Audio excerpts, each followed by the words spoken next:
গল্পের শুরুটা অনেক দিন আগের। এক বিশাল গভীর জঙ্গলে লিও নামের এক ভয়ঙ্কর সিংহ থাকত। বনের সবাই তাকে যমের মতো ভয় পেত। একদিন প্রচণ্ড খিদেই লিও জঙ্গলের এদিক ওদিক শিকার খুঁজছিল। এমন সময় তার নজরে পড়ে বেলা নামের খুব শান্ত আর নিরীহ এক মা হরিণ। লিও বিন্দুমাত্র কিছু না ভেবেই বেলার ওপর ঝাঁপিয়ে পড়ে এবং তাকে শিকার করে নিজের গুহায় নিয়ে যায়। বেলার স্বামী অলিভার এই দৃশ্য দেখে কান্নায় ভেঙে পড়ে।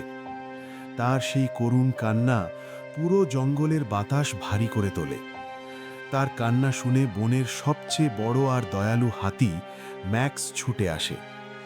ম্যাক্স সান্ত্বনা দিয়ে বলে যে সে লিওকে শাস্তি দেবে, কিন্তু লিওর সামনে সরাসরি যাওয়ার সাহস আসলে ম্যাক্সেরও ছিল না।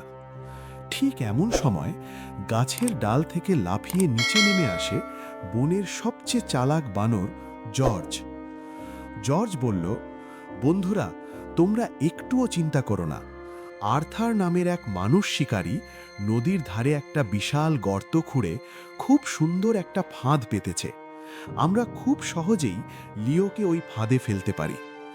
জর্জের কথা মতো তারা একটা বুদ্ধি আঁটে।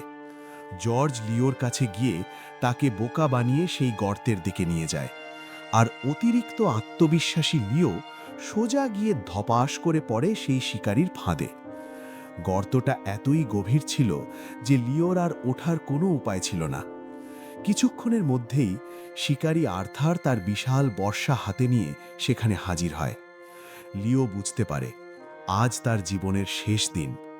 সে ভয়ে কাঁপতে কাঁপতে কাঁদতে কাঁদতে বলতে থাকে, দয়া করে আমাকে মেরো না, আমাকে শুধু একবারের জন্য ছেড়ে দাও। আমি কথা দিচ্ছি, আমি আর কখনো কোনো প্রাণীকে কষ্ট দেব না। গর্তের একটু দূরে দাঁড়িয়ে অলিভার সব দেখছিল। অলিভার দেখল বনের সেই অহংকারী রাজা আজ মৃত্যুর ভয়ে কাঁদছে এবং সত্যি সত্যিই অনুতপ্ত। অলিভার তার বিশাল হৃদয় নিয়ে শিকারী আর্থারকে বলল, ওকে দয়া করে ছেড়ে দিন, ও নিজের ভুল বুঝতে পেরেছে। ওকে মেরে তো আর আমি আমার বেলাকে ফিরে পাবো না, বরং ওকে বেঁচে থাকার একটা সুযোগ দেওয়া হোক। অলিভারের এই চরম দয়া আর ক্ষমার দৃশ্য দেখে লিও একেবারে অবাক হয়ে যায়। সে নিজের কৃতকর্মের জন্য ভীষণ লজ্জিত হয়। সেই দিন থেকে লিও প্রতিজ্ঞা করে সে আর কোনোদিন মাংস ছোবে না। এরপর থেকে সেই ভয়ঙ্কর সিংহ লিও বনের অন্য পশুদের সাথে মিলেমিশে ঘাস আর আঙুর ফল খেয়ে বাঁচতে শুরু করে। বন্ধুরা, দেখলে তো ক্ষমা আর ভালোবাসা কিভাবে একটা পাষাণ হৃদয়কেও একেবারে বদলে দিতে পারে। আজকের এই মিষ্টি গল্পটা শুনে তোমাদের কেমন লাগলো? তাহলে এক্ষুনি ভিডিওটাতে একটা বড়সড় লাইক দিয়ে দাও।